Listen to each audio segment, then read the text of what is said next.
Hello friends, স্বপ্নাস খানাপিনার নতুন একটি রেসিপিতে সবাইকে স্বাগতম।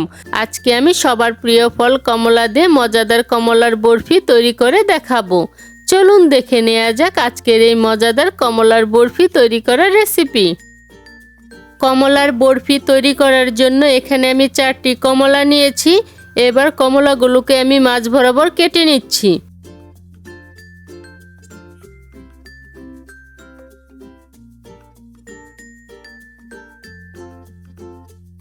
এবার কেটে নেওয়া এই কমলা থেকে সম্পূর্ণ রসটা আমি বের করে নিচ্ছি।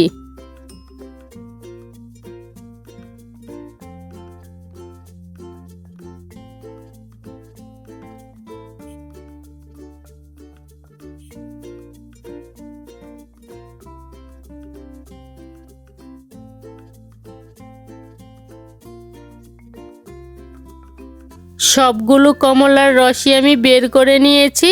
এখানে আমার 1.5 কাপের মতো কমলার রস হয়েছে। এখন কমলার বরফি তৈরি করার জন্য প্যানে দিয়ে দিচ্ছি কমলার রস, 3 টেবিল চামচ কর্নফ্লাওয়ার ও 2 টেবিল চামচ চিনি দিয়ে ভালো করে মিশিয়ে নিচ্ছি। এখানে আমি 2 টেবিল চামচ চিনি দিয়েছি, তবে কমলার টক মিষ্টির উপর নির্ভর করে চিনিটা কম বেশি দিতে হবে।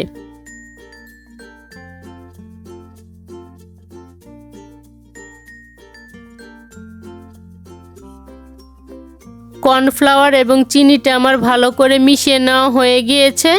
এবার বরফিটার সুন্দর একটা কালারের জন্য সামান্য পরিমাণ অরেঞ্জ ফুড কালার ভালো করে মিশিয়ে নিচ্ছি।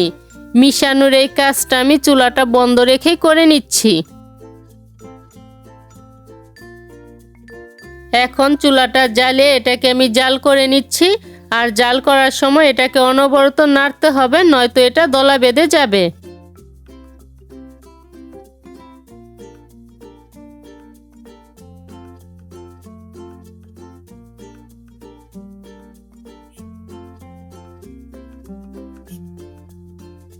প্রায় 4 মিনিটের মতো জাল করে নেওয়ার পর মিশ্রণটা ঘন হয়ে এসেছে। এবার এর মধ্যে 1 টেবিল চামচ লেবুর রস মিশিয়ে আবারও জাল করে নিচ্ছি। লেবুর রস দিয়ে আরও প্রায় 1 মিনিটের মতো জাল করে নেওয়ার পর এখন এটাকে আমি নামিয়ে নিচ্ছি। আর এটাকে আমি এর থেকে বেশি ঘন করব না।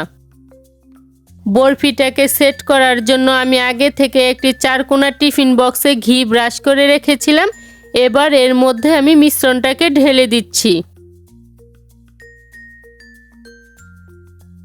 চামচের সাহায্যে উপরের দিকটা সমান করে নিচ্ছি আর একটু ঝাঁকিয়ে দিচ্ছি যাতে 4 দিকটা সমান হয়। এখন এটাকে আমি এভাবে বাইরে রেখে দিব, তারপর 1 ঘন্টার জন্য নর্মাল ফ্রিজে রেখে দিব।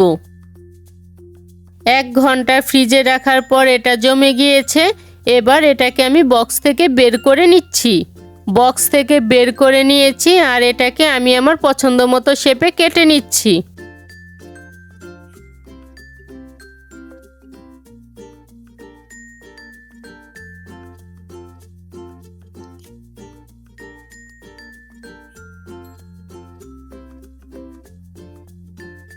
বরফিটাকে আমি কেটে নিয়েছি আর দেখতে এরকম হয়েছে। সবশেষে বরফিটাকে আরেকটু টেস্টি করার জন্য এখানে আমি কিছু ড্রাই কোকোনাটস নিয়েছি। এবারে কোকোনাটসের মধ্যে বরফির টুকরোগুলোকে ভালো করে গড়িয়ে নিচ্ছি। তবে হাতের কাছে ড্রাই কোকোনাটস না থাকলে এটাকে এভাবেও পরিবেশন করতে পারবেন। ব্যাস, তৈরি হয়ে গিয়েছে সবার প্রিয় ফল কমলা দিয়ে তৈরি কমলার বরফি। আজকের এই অল্প উপকরণে সহজ রেসিপিটি যদি ভালো লেগে থাকে তাহলে স্বপ্নাস খানাপিনা চ্যানেলটি সাবস্ক্রাইব করে পাশে থাকা বেল আইকনে প্রেস করতে ভুলবেন না।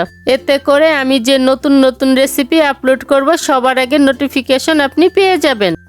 আজকের মতো এখানেই বিদায় নিচ্ছি। দেখা হচ্ছে পরবর্তী নতুন কোনো রেসিপিতে।